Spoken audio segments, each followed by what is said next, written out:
We are in the midst of a sermon series on the Old Testament book of 1 Samuel, which I've called Looking Into the Heart. And what I've been saying about 1 Samuel, if you're not familiar with that book of the Bible, that the main storyline of 1 Samuel is the rise of a king after God's own heart, who's going to point us forward to the ultimate king, the Messiah, who's going to come, a king who will ultimately point us forward to Jesus. And so if you've been following along in the narrative, we looked at the prophet Samuel, who's going to be the kingmaker, who's going to anoint the next king. We looked at the counterfeit king, if you will, Saul, and all the ways he failed to be the king after God's own heart. And then in the last 2 weeks, we've beginning to look at the life of King David. We saw him anointed by the prophet Samuel as Israel's next king. We saw him defeat David in Goliath. And then this week, we're going to be looking at one of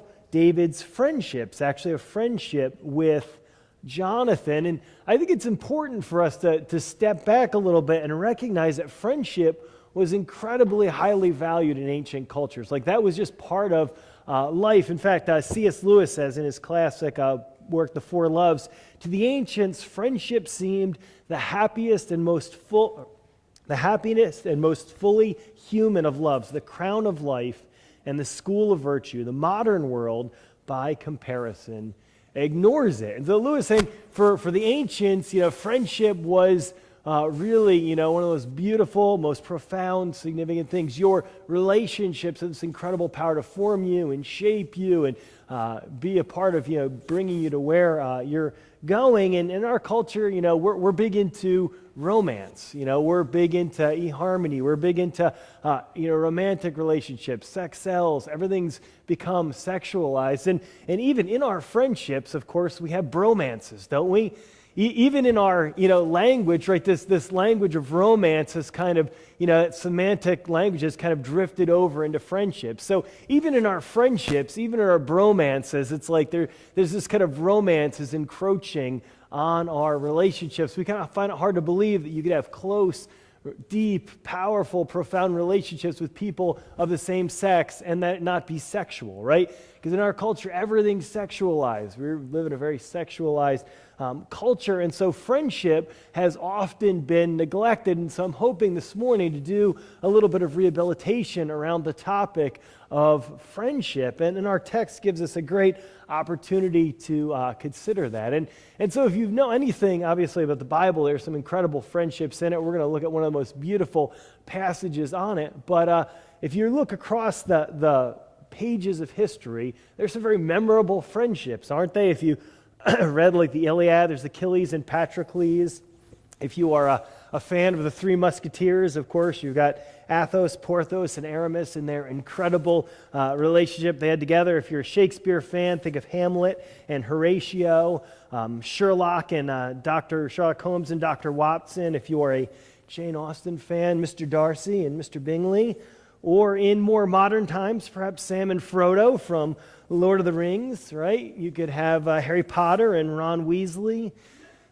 Sal and Dean from Jack Kerouac's On the Road, Hemingway and Fitzgerald. And, we have all of these incredible relationships and friendships that are out there, but it's not something we invest in a lot of the culture. C.S. Lewis, who I quoted earlier, had some remarkable friendships. He was a part of a group of Oxford dons and literates called the Inklings, who met together and would discuss literature and culture and all kinds of intriguing topics. And C.S. Lewis, Jared Tolkien, Owen Barfield, Charles Williams were some of the key players in those conversations. And I got to read a book, The Fellowship, on the literary lives of the Inklings this year, and was fascinated to see how these guys, how their friendship shaped their entire lives, their careers, their trajectories, and their prolific, writing output that shaped our culture in so many significant ways. So I'm excited to jump in this morning and explore a little bit more about the topic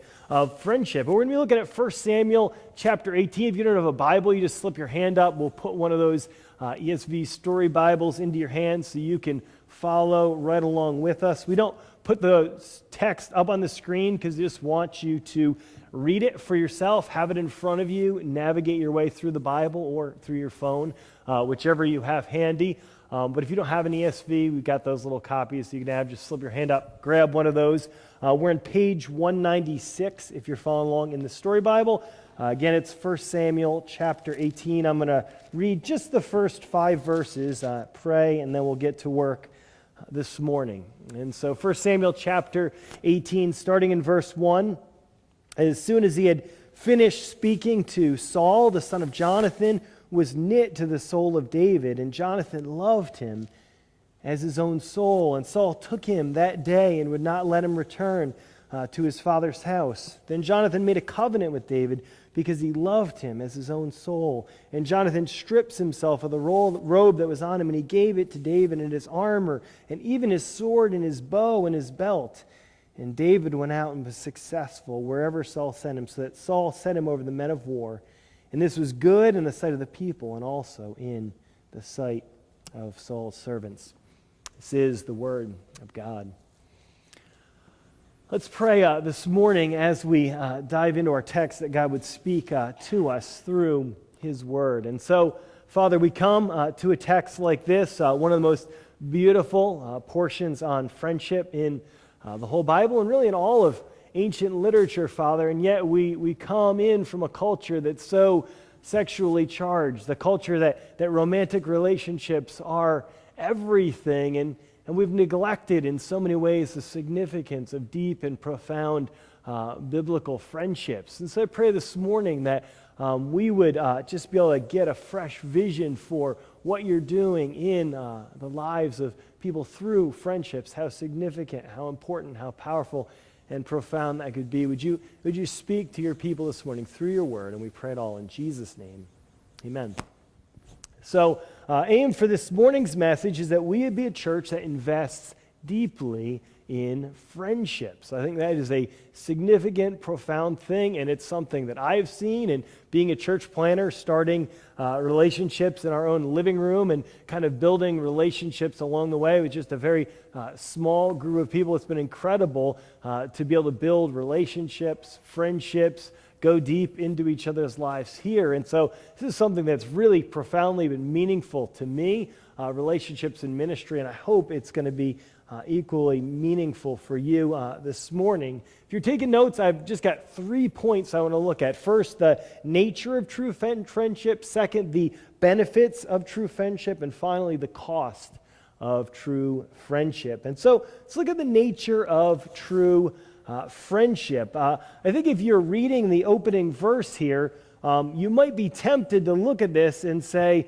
this is a friendship at first sight. You know, you read verse 1, as soon as he had finished speaking to Saul, the soul of Jonathan was knit to the soul of David, and Jonathan loved him as his own soul. And you might be tempted to think they just like saw each other and it was love at first sight, or friendship at first sight, and immediately, you know, they just were like, wow, we're united and knit together. It seems so immediate, but if you don't understand the context, you're going to miss the whole point of what the author is trying to say. This is not friendship at first sight, so to speak. The context here, as you know, if you followed along last week, was David has just slain Goliath in an epic, underdog victory. He comes out there, defeats Goliath, brings this great victory for God's people. Everyone is celebrating. It's a great moment of salvation and deliverance and redemption that would resound down through the pages of Scripture and would be a model of what God has done in the world, ultimately through Jesus. And it'd be this powerful thing. And what the narrator wants us to see is that Jonathan is drawn to David because of his courageous faith that's grounded in the living God, and that we saw played out so powerfully last week on the field of battle. Jonathan is drawn to David because he's seen his heart. He's seen his courage. He's seen his passion for the living God, for his fame, for his renown. And he's going, that is what gets me excited about this guy, David. This is not just look at him and go, oh, what a great guy, There's something deeper going on here in the midst of the text. And while the David and Goliath story, of course, is one of the most famous in any kind of literature, most people have heard of it, only slightly less epic really is 1 Samuel 14, where we see Jonathan take his armor bearer, climb up some cliffs, storm a Philistine garrison, and kill an entire garrison of Philistines, routing the Philistines in another great victory for Israel. And so if you just look back a few chapters back, you see that Samuel has the same kind of heart as David does. He has the same kind of courage. He has the same kind of passion for God's name and God's fame and God's glory. And these two, the narrator wants us to see, as you've been following along through the series, that these are kindred spirits. These are brothers. They're united around a passion for God's name and God's fame and God's glory. And this comes out quite explicitly in the next chapter when Jonathan is going to argue on David's behalf with his father. And he says, David, took his life in his hands and he struck down the Philistine, and the Lord worked a great salvation for Israel. And it's interesting, right, as Jonathan's saying, this is the kind of guy David is. He's brave, he's courageous, he stepped in, took out the giant, God worked a great salvation for Israel. It's interesting, if you go back to chapter 14, the people say the same thing about Jonathan. They say, shall Jonathan die who has worked this great salvation from Israel? Far from it. And so you have two guys that are both deeply passionate for God, his people, for his glory, and they've both risked their lives on behalf of what God is doing. These are, again, they're two kindred spirits. Well, Saul and Eliab, David's older brother, they look like kings. We've found as the text has unfolded, they're really cowards. But David and Jonathan, they're the real deal, right? When the chips are down, when lives are on the line, when courage is called for, these guys, man, they step up to the challenge over and over and over again in the narrative. When you hear the speeches that are coming out of their mouth, you can almost hear the same refrains over and over again. In 1 Samuel 14:6, as Jonathan is about to storm the Philistine garrison single-handedly and work salvation for Israel, he says, "Come, let's go over to the garrison of these uncircumcised. It may be that the Lord will work for us, for nothing can hinder the Lord from saving by many or by few." Isn't that beautiful? It's like, it doesn't matter how many people are involved in this. If the Lord is in it, he is going to bring a victory for God's people, and we're all going to be able to rejoice and celebrate in it. And so similar, last week, David, he's got the same, his speeches that he gives throughout the text, they're very similar. Right? You see that these guys got the same heart. 1 Samuel 17:26, David says, "For who is this uncircumcised Philistine that he should defy the armies of the living God?" And so these are two guys that they're brothers, right? They are united by a passion for God's glory, for God's fame, for God's renown in their time. And they're friends. They're sticking together, doing life together. And we learn here in our text that so deep and so tight is their relationship that the narrator is going to tell us here in our text, right? Their souls were one. They're bound together and they make a covenant of friendship, right? Something big unites them, the glory of God. And so they've covenanted together, right? To be friends no matter what happens. They've committed to do life together, to be friends together for as long as they both shall live. It's a beautiful, beautiful, beautiful picture. And then on top of that, we see Jonathan, not only do they make these vows, not only do they make these covenants in verse 3, but in verse 4, Jonathan stripped himself of the robe that he was on him and gave it to David, and his armor and even his sword and his bow and his belt. And so not only do these guys have this relationship, this covenant, Jonathan is giving away all of the tokens of his authority as the prince of Israel, as the next heir to the throne. He's giving them over to David as a token, not only of his great affection for this man, after his own heart, but also really he's giving his princely authority, all the things that symbolize his reign, his status, his privilege. He's giving them to David, which is going to foreshadow the high cost that this friendship will, in fact, be for Jonathan along the way. And I want to suggest to you that as we're looking at just these brief verses, how the narrator just sketches very briefly, this friendship that's emerging between Jonathan and David, and we just kind of get a little glimpse into it, how their souls are tied together, how they're kind of just, these are brothers that have come together on a common vision, passion, they've covenanted together. What I want you to see about friendship, right, is that friendship, it's not companionship. It's not merely being an associate. It's not really somebody you hang out with, right? In companionship, you just find people that you happen to be around. Like if you go to school with people, they're your companions. You work with people, they're your associates or whatever. If you live in the same neighborhood with people, you're kind of stuck with them. Or family, obviously you were born with them. You don't get to choose any of those things. They're just people that happen to be alongside of you. And I think for many of us, we confuse this idea of companionship with that of friendship, whereas friendship is different. C.S. Lewis says this in the Four Loves, and I love it. He says, "That is why those pathetic people who simply want friends can never make any. The very conditions of having friends that we should want something else besides friends. Where the truthful answer to the question, do you see the same truth, would be, I see nothing, and I don't care about the truth, I only want a friend, no friendship can arise, though affection, of course, may. There would be nothing for the friendship to be about, and friendship must be about something, even if it weren't only enthusiasm for dominoes or white mice. Those who have nothing can share nothing. Those who are going nowhere can have no fellow travelers." And so what Lewis is saying is friendship is bigger. Friendship is not just you just happen to be around these people. Friendship is something you choose. It's people that have something you have something in common with, something you share together that you're both passionate about, you deeply love. C.S. Lewis says it's that you too, like you love those authors, those movies, those podcasts, those whatever it may be, and you go, wow, I just am drawn to this person because we share a common interest, common passions together. And of course, for Jonathan and David, we see this immediately. It's a common passion for God's glory and His renown. And of course, they're both soldiers and they're men of courage and battle and action. They want to get out there and strike a great blow for the Lord. They have, that in common together, and they're sharing that. And so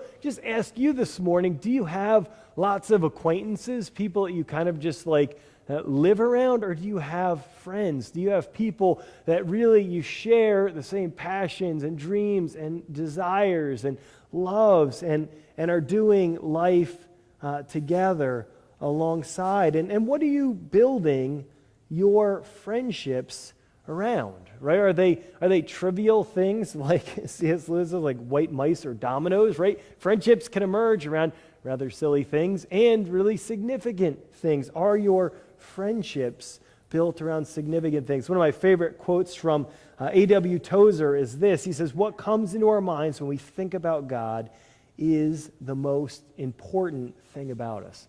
What comes into our minds when we think about God is the most important thing. That's what we see about David and Jonathan's friendship, right? Their relationship is about something deeply significant. It's about a big view of God, who He is, what He's done in their lives. And that's significant, right? What we're building our relationships around. I think I quoted Henry School a couple weeks ago saying this, that the worth and the excellency of a soul is to be measured by the object of its love. He that loves mean and sordid things doth thereby become base and vile, but noble and well-placed affection doth advance and improve the spirit unto a conformity with the perfections which it loves. You see what Scougal is saying in that antiquated language? He's saying, man, you love great things, right? You have friendships built around great things. You will be elevated as a person. Your friends will carry you up, right? You love mean and sordid, base, vile things, right? They're going to drag you down, right? You can have friendships based around dealing drugs or killing people or any kind of negative, terrible things. Like friendship in and of itself is not a saving grace. It won't save you. Your friendships can be very significant and life transforming, or they can actually be life destroying. I mean, they can totally derail your lives. What are you building your friendships and relationships around? Because what you love, this is important, what you love will determine who you become friends with, right? You're going to gravitate to people that love the same things that you love, and who you become friends with will reinforce what you love and value, right? So that works. Like if you love certain things, you're going to be attracted to those kind of people, and then those kind of people, they're going to they're going to reinforce that love and those values for you because you're going to share them together. That's what friendship does. It has the capacity to make good people better people, and of course, worse people worse because of that ability, that power that friendship has, right? To come for other people to come alongside of us, help us grow in the areas where we love to grow and see God work in our lives. The late self-help guru Jim Rohn famously said that you are the average of the 5 people you spend the most time with. Isn't that interesting? You are the average of the 5 people you spend the most time with. Now, for him, of course, he was saying you need to find really successful, incredibly powerful people and ditch all your loser friends so you can be really successful and move off. That was kind of the direction he was taking it. But think about that from a biblical perspective. I mean, clearly that's in the Proverbs. The kind of people you hang with, your peers, your peeps, right? They're going to be people that shape your life the most significantly, the most profoundly. And so choose your friends well, right? That's what David and Jonathan, they're building a friendship around something deep, significant, meaningful. And again, our takeaway, I think, is as we're thinking about the nature of friendship, is build friendships about things that matter, about things that are meaningful, and things that will ultimately, change your life, move you in the direction that you want to go.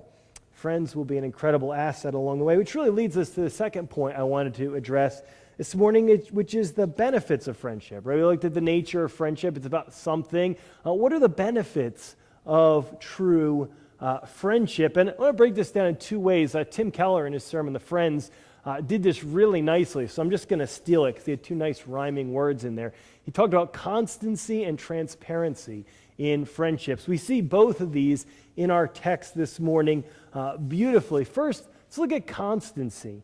Okay, things look really beautiful at the beginning of our text, the first 5 verses. Everything's going great. David has just defeated Goliath.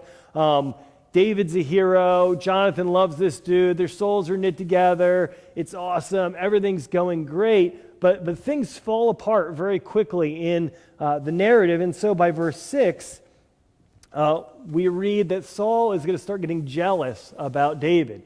All of a sudden, the women are out in the streets singing, Saul has killed his thousands, David his 10,000s. And so Saul is getting envious. And in verse 8, we read that Saul was very angry, and this saying displeased him. And he said, they have ascribed to David 10,000s, and to me they have ascribed thousands. What more can he have but the kingdom? And Saul eyed David from that day on. He eyed him in an envious way. And so Jonathan now is in a very awkward position because his father, the king of Israel, is now an enemy with David, and is going to be an enemy as this narrative unfolds very quickly. It's going to go downhill very, very quickly. And what we're going to see about Jonathan is that he's a friend that's constant. He sticks with his friend despite the fact that his own family is now against David, despite the fact that his father is going to seek to kill him. What we see with David is he's willing to stick with his friend whatever the cost. He's constant. And so as you work through the narrative, this narrative kind of unfolds under 2 chapters. And so I can't give you the full, I can just kind of give you a quick overview of it. But what's really interesting as the text unfolds here is that it's just going to fall apart, right? Saul is freaking out. He's concerned about his dynasty. He's concerned about his future. And so things fall apart really quickly. So already in this text, Saul is going to start hurling spears at David, creating an awkward situation. The friendship here, hey, my dad is throwing spears at you now, trying to kill you. This is going to get awkward really quick. And then Saul just kind of goes downhill. I mean, he just melts down. He finds out that his daughter, not only his son loves David, but also his daughter, Michal, also loves David. And so instead of going, oh, what a wonderful thing, I should just bring him into the family and love this guy, he decides to use his daughter, Michal, as bait. It says, well, I know what I'll do. I'll just create this bride price for David. If I could send David out to kill a bunch of Philistines, he'll probably die in the process, and I can use my daughter kind of as bait. So he sets this challenge up to David. Hey, go kill 100 Philistines and bring me back their foreskin. That's kind of gruesome. And you get to marry this girl of your dreams, and it's going to be wonderful. You become the king's son-in-law. It'll be great. And Saul's just thinking, Yeah, sure, he could take on a giant, but 100 Philistines, like clearly at some point, just the law of averages is going to play itself out and he's going to die at somewhere along the line. And so David goes out there, of course, is like, cool, I just kill some people, no problem. I've got that. Rises to the challenge. He goes not after only 100 Philistines, he kills 200 Philistines. Brings their foreskins back, which must have been a delightful picture there. And there you go. He gets to marry the girl of his dreams and who loves him as well. But Saul, of course, just is getting further intimidated by this process. He's trying to nail David to the wall. It doesn't work. Tries to kill him by way of the Philistines. And he just keeps trying new things. He tries again to pin him to the wall with a spear, yet again, as we're moving over into verse 19. And then once he finds out now that his now that his daughter's married to David, he then tries to use her to kill David. And so essentially he says, look, I'm going to send my servants over to kill him. Michal, you need to cooperate with this thing. Our dynasty is at stake. You need to work. And this is all 19, watching this situation unfold. And David is trying to figure out like how do I get away? And Saul's daughter, Michal, kind of like Jonathan also, walks alongside of him as well, through that protects David, her husband, and he is able to escape. But what we see in the middle of this here in verse 19, starting in verse 1 here, is that Jonathan is walking alongside of this guy all through this. Saul is trying all of these different plans to kill David, but here we get a beautiful glimpse into what Jonathan is doing. Chapter 19, verse 1. And Saul spoke to Jonathan his son and to all his servants, they should kill David. But Jonathan, Saul's son, delighted much in David. And Jonathan told David, Saul, my father seeks to kill you. Therefore, be on your guard in the morning. Stay in a secret place and hide yourself. And I will go out, stand beside my father in the field where you are, and I'll speak to my father about you. And if I learn anything, I will tell you. And Jonathan spoke well of David to Saul. And his father had said to him, let not the king sin against his servant David, because he has not sinned against you, and because his deeds have brought you good to you. For he took his life in his hands, and he struck down the Philistine, and the Lord worked a great salvation for all Israel. You saw it and rejoiced. Why then will you kill innocent blood by killing David without cause? And Saul listened to the voice of Jonathan, and Saul swore, as long as the Lord lives, he shall not be put to death. And so Jonathan is sticking with his friend. Despite his father's desire to kill off David, he's still there, he's hanging in. And of course, Saul doesn't stick by his word very long. Before you know it, he's throwing spears again. There's new conspiracies to kill David, and it's a mess. But Jonathan has this incredible constancy. He's willing to walk with his friend through whatever happens. Friends over family, which is a pretty powerful statement, particularly in an area like West Michigan, where family is everything. Family is kind of the all-important virtue. Here in this text, it's friends over family, and it's a beautiful picture of constancy together. But friendship is not only about constancy, it's also about transparency. It's also about vulnerability. It's all about being open, and we see that beautifully in this text, right? This morning, already in verse 1 of chapter 18, right, that they're one soul, the soul of Jonathan and David together. There's a meeting of souls. They're willing to be open, vulnerable with each other. There's a realness to their relationship that's so compelling. And when you flip over to chapter 20, as this situation is kind of continuing to unravel, what we see is that David is willing to really share what's on his heart, what's going on, the struggles, the challenges, and he's just going to lay it all out on the table. And we're going to see in chapter 20, Jonathan is as well. And we're seeing how they process kind of the adversity that comes against them. And so first, David here in verse 1 of chapter 20, I'm going to read verses 1 through 5. Then David fled from Naioth into the Ramah and came and said before Jonathan, what have I done, and what is my guilt, and what is my sin before your father that he seeks my life? And he said to him, far from it, you shall not die. Behold, my father does nothing, either great or small, without disclosing it to me. And why should my father hide this from me? It is not so. But David vowed again, saying, your father knows well that I have found favor in your eyes. And he thinks, do not let Jonathan know this, lest he be grieved. But truly, as the Lord lives, and as your soul lives, there is but a step between me and death. You see, David recognizes where Saul's coming from. Saul wants to kill him. Jonathan's like, oh, my father's harmless. He has some crazy bad moods and throws spears at you, but, it's going to be okay. It's going to be fine. It sounds a little naive, but David knows better, right? Solomon, like, there's just a step between me and death. I need help. And moving down to verse 8, he says, therefore, deal kindly with your servant, for you have brought your servant into a covenant of the Lord with me. But if there is guilt in me, kill me yourself, for why should you bring me to your father? That's deep, right? I mean, he's willing to say, look, my life is on the line, and if there's something wrong in me, if like your father has just cause for killing me, look, you kill me yourself. It's about laying it all on the line as you can be for his friend. And of course, Jonathan is like, far be it from you. I knew that it was determined by my father that harm should come to you. Would I not tell you? And then David said to Jonathan, who will tell me if your father answers you? And Jonathan, they come up with this whole plan for how they're going to work this whole situation out. But David, right, he's willing to really pour his heart out before his friend Jonathan. And we see the same thing from Jonathan as well in verse 14. Jonathan recognizes David is going to be the next king. God is his hand on his life. He knows God has rejected Saul and his dynasty. And he says this to David, looking forward to where things are at. He just says, if I am still alive, show me the steadfast love of the Lord, that I may not die. And do not cut off your steadfast love from my house forever. When the Lord cuts off every one of the enemies of David from the face of the earth. And then Jonathan made a covenant with the house of David, saying, may the Lord take vengeance on David's enemies. And Jonathan made David swear again by his love for him, for he loved him as he loved his own soul. And so you see this transparency here. David's like, here's where I'm at, right? I'm going to get killed by your father. And then ironically, Jonathan's saying, hey, when the tables are turned, when this situation flips, when God has defeated all of your enemies, will you care for me and for my family if I'm still alive? Will you watch over me? There's a depth, there's a transparency, there's an openness in this relationship that is absolutely beautiful. And so they work out a plan to figure out whether Saul's really going to kill him or not going to kill him. And I don't have time to get into all the details of it, but I love their parting because Jonathan goes through with the process. He talks to Saul, learns that he's going to kill him, has every intention of murdering David on the spot. And so Jonathan comes, warns David, obviously sticks by David to the end.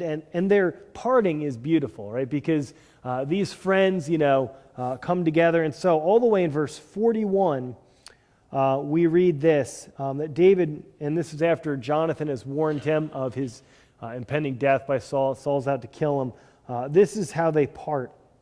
As soon as the boy had gone, David rose from beside the stone heap, and he fell on his face to the ground and bowed 3 times, and they kissed one another and wept with one another, David weeping the most. Then Jonathan said to David, go in peace, because we have sworn, both of us, in the name of the Lord, saying, the Lord shall be between me and you, between my offspring and your offspring forever. And he rose and departed, and Jonathan went into the city. And so in this beautiful text, Jonathan warns them, they're parting, and like there's weeping, there's kissing, there's embraces. Like this is deep, very real, transparent, vulnerable behavior. And in our culture, we kind of go, whoa, men kissing behavior, that's off the limits. But in ancient cultures, that's common, right? The old military heroes, right, as they're heading off to war. I mean, embracing each other, kissing each other, those things were very culturally appropriate. In fact, it's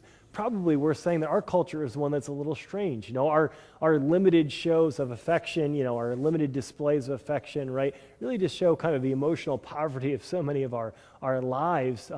In that, if you look at Jesus, of course, weeping over the grave of Lazarus, his good friend, when he dies, or you think of Paul standing there with the Ephesian elders as he leaves them to go to Rome and to face his own death. There's weeping, there's embracing, there's kissing as these men who have served in ministry together are sharing their hearts and their lives together. And it's a beautiful picture, isn't it? Isn't that the kind of friendships we all want? People that will stick with us through whatever. People who are willing to make a covenant and say, hey, I'm with you. I'm going to walk with you through whatever it takes. Isn't that the kind of relationships you want? People that are transparent, people that are vulnerable, people that are real, people that are like lay out what's actually going on in your heart, in your life, in the struggles that you are encountering every day. That's what you want from a friend, right? Somebody who's going to be honest with you and also walk with you through it. I mean, the worst thing would be you're honest and they bail on you, right? You share your real heart, you share your real struggles, so like, I'm out of here. This is higher maintenance than I thought. And, constancy is great, but if you're not really sharing your heart, your life, your hopes, your dreams, it's not really a friendship, is it? It's just a companionship. You just happen to be sharing space together. Real friendship requires this constancy, and it requires deep transparency. Are you seeking those kind of relationships out, or are you satisfied to just kind of skate along the surface, just kind of cruise along at the safe kind of superficial levels, have your wingman, have your sidekick, have your kind of like, some guys or girls that you hang out with, but don't keep it don't let it get too deep, because then it could get awkward and uncomfortable and challenging and messy and all of those crazy things. Or are you really pursuing friends? Are you really developing those friendships, cultivating friendships, valuing friendships? Friendships bring so much richness to our lives and to as we walk alongside, and you just have to have had a few really beautiful friendships to know how life-giving those can be.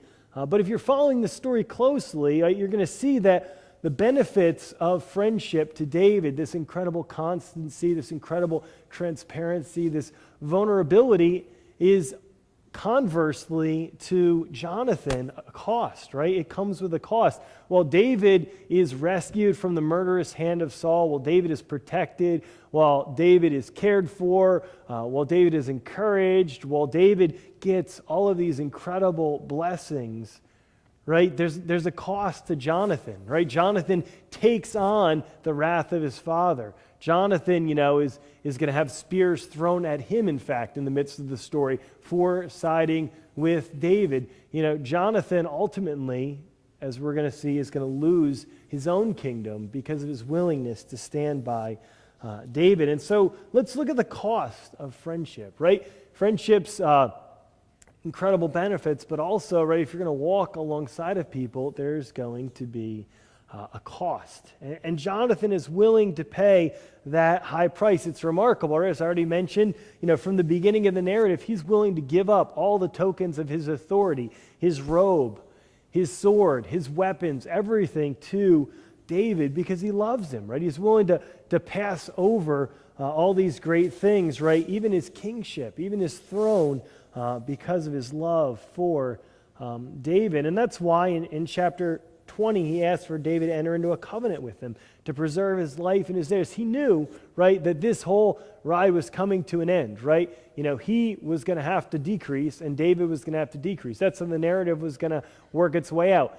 Either he was going to become king or David was going to become king. It couldn't be both.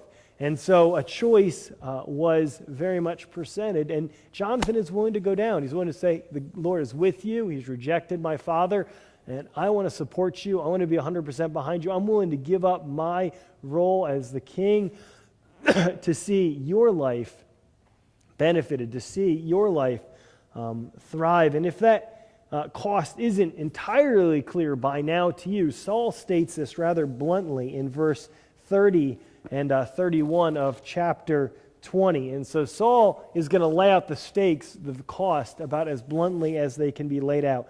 Chapter 20, verse 30, then Saul's anger was kindled against Jonathan. He said to him, you son of a perverse and rebellious woman, do I not know that you have chosen the son of Jesse to your own shame, to the shame of your mother's nakedness?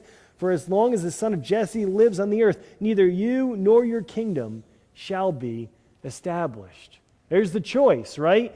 You can be friends with this guy, but you're going to lose your kingdom. You're going to lose your dynasty, and you're going to lose your relationship with me. You're going to shame, our whole family, which, of course, in ancient cultures, right, Saul is doing his best as he can to get this, to destroy this relationship. And he's got two taxes. The first one is shame. Like, you were going to let down your father, you're going to let down your tribe, you're going to let down your family, you're going to let down your country by not accepting the kingship. You're a qualified, brave, strong soldier. Why should you not be the king? If you reject the kingship, if you lay it down, you're going to bring shame on our family. You're going to be an embarrassment to our culture. If you let this upstart come and take over your kingdom, you'll bring shame upon all of us. And of course, his second appeal is more personally to Jonathan, saying, and besides, you've got an interest in this, clearly. You could be king. You could rule. You could have everything that you wanted. All you have to do is knock your friend off. You kill Jonathan, your life goes on. He lives, you die. That's the cost of your friendship. And Saul, of course, puts it very bluntly. And Jonathan's words are beautiful here, aren't they, in verse 32? Then Jonathan answered Saul, his father, why should he be put to death? What has he done? But Saul hurled his spear at him to strike him.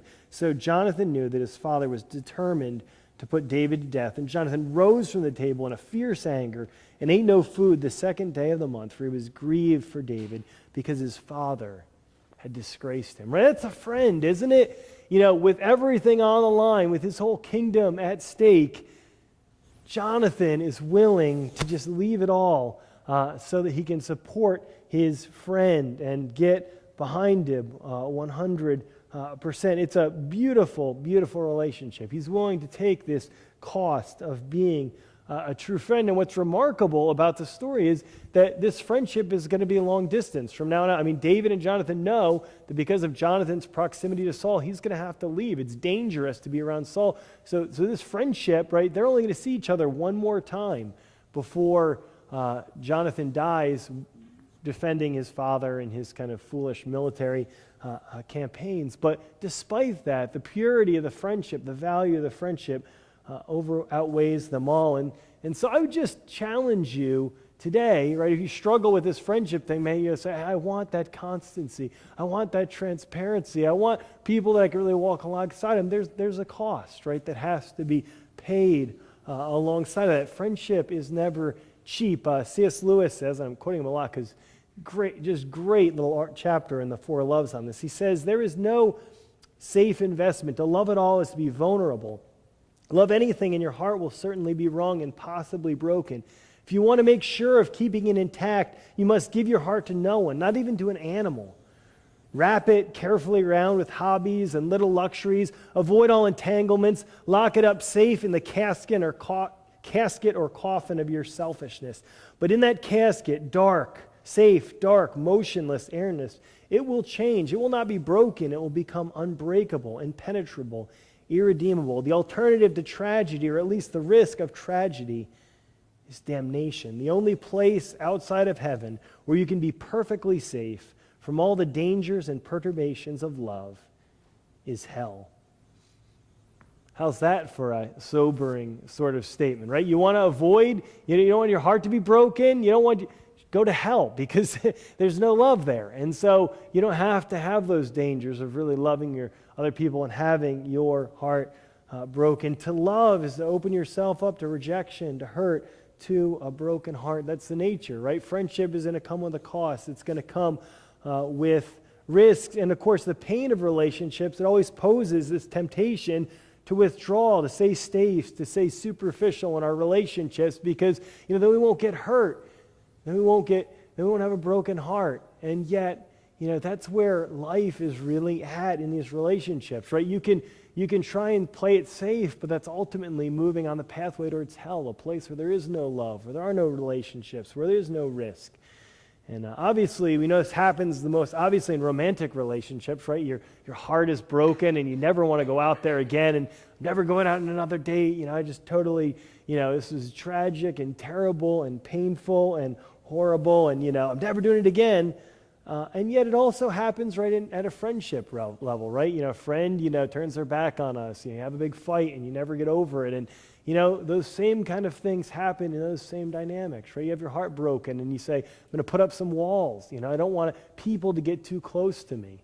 And it also happens in ministry, right? If you're in ministry for any extent of time, there's going to be times where people leave, where people bail out and you go, your heart's going to be broken. I remember Rod Van Solkla telling the elders, Mike and I were talking about this, people, he said, man, if your heart isn't broken, man, when people leave and people kind of decide they're going another direction, you're not really a pastor. You don't really love these people. If it were easy for people to leave and you say, then there would be no love in your hearts. But it's the beauty of the relationships, the friendships that happen in ministry, that happen together as you're doing life together, that really give us the desire to get out there and avoid all those safe things and really get into relationships. And so where do you get the resources to love like this, to love in such a way, right, that you take the risks, that you're willing to be vulnerable, that you're willing to be real, that you're willing to accept the cost? Well, Jonathan, of course, gets the resources for this, right, looking at his relationship with God, right? He sees this passion that David and he both share for the glory of God, for his passion is renowned, and that overshadows everything else, right? He looks at God and he looks at the thing that unites them and said that's worth living and that's worth dying for. But what I want you to see is that we have a resource that Jonathan did not have. And what I ultimately want you to see is that Jonathan points us to Jesus. You see, Jesus was the greater Jonathan who laid down his life for his friends. The author of Hebrews tells us that for the joy that was set before him, Jesus endured the cross, despising the shame, and is seated at the right hand of the throne of God. You see, Jesus had everything, right? He was in heaven. He had all the riches, all the power, all the authority. He had happy in the relationship of the Trinity. What joy could possibly be left for Jesus? Answer, us. Right? The reason Jesus left heaven, the reason Jesus went to the cross was to seek and save that which was lost, to bring us into his family, to bring us into a relationship with him. And that's what Jesus tells us that the nature of true friendship is. It's this desire to lay our lives down for our friends. John 15, 12 through 15, Jesus says, "This is my commandment, that you love one another as I have loved you. Greater love has no one than this, that someone lay down his life for his friends. You are my friends if you do what I command you. No longer do I call you servants, for the servant does not know what his master is doing, but I have called you friends, for all that I have heard from the Father I have made known to you." Isn't that beautiful? Greater love has no one that he lays down his life for his friends. And Jesus doesn't say that, he does it, right? He goes to the cross, lays down his life so that we can be brought into his family. And so you say, where do I get the resources to step into the costliness of friendships? Where do I get the resources to be transparent, to be vulnerable, to be constant? We look at Jesus, right, the author and perfecter of our faith. To the extent that you see Jesus facing down the cross for you, and you got to love Jesus. He didn't have a good friend like David, right? His friends were falling asleep on him in the Garden of Gethsemane. They abandon him. They reject him. They even deny him. When you see Jesus, right, loving those same friends to the end, right, you get the resources to love beyond our normal abilities to love. You begin to love like Jesus loves. And to the extent that the gospel begins to really land on your heart, what Jesus has done, you're able to take the risks that love involves. You're able to be transparent the way love involves. You're able to walk alongside of people for the long term, the way God calls us to be. And so what would it look like Monday morning for you to meditate on the high cost of Jesus' love, to think about Jesus laying down his life for his friends? And how would that change the way you do relationships? How would that change the way you deal with conflict? How would that change the way that you would open you up to be honest about really where you're at, where your struggles are really at, to be real with the people around you? How would that give you the challenge to be constant, looking at Jesus and his faithfulness and his steadfastness? People who build gospel friendships find people who will walk with them through absolutely anything and find incredible partnerships for gospel ministry, for the glory of God. Let's pray. Father, as we consider Jesus and his incredible love for us, the cost at which he made us his friends, God, I pray as we gather around your table, as we spend time in the Lord's Supper celebrating what Jesus has done, would you remind us of the high cost of our friendship with you And as we meditate on that, as we reflect on that, would that cause us to be a people that are willing to pursue true friendship at the great cost that you call us to make. We pray in Jesus' name. Amen.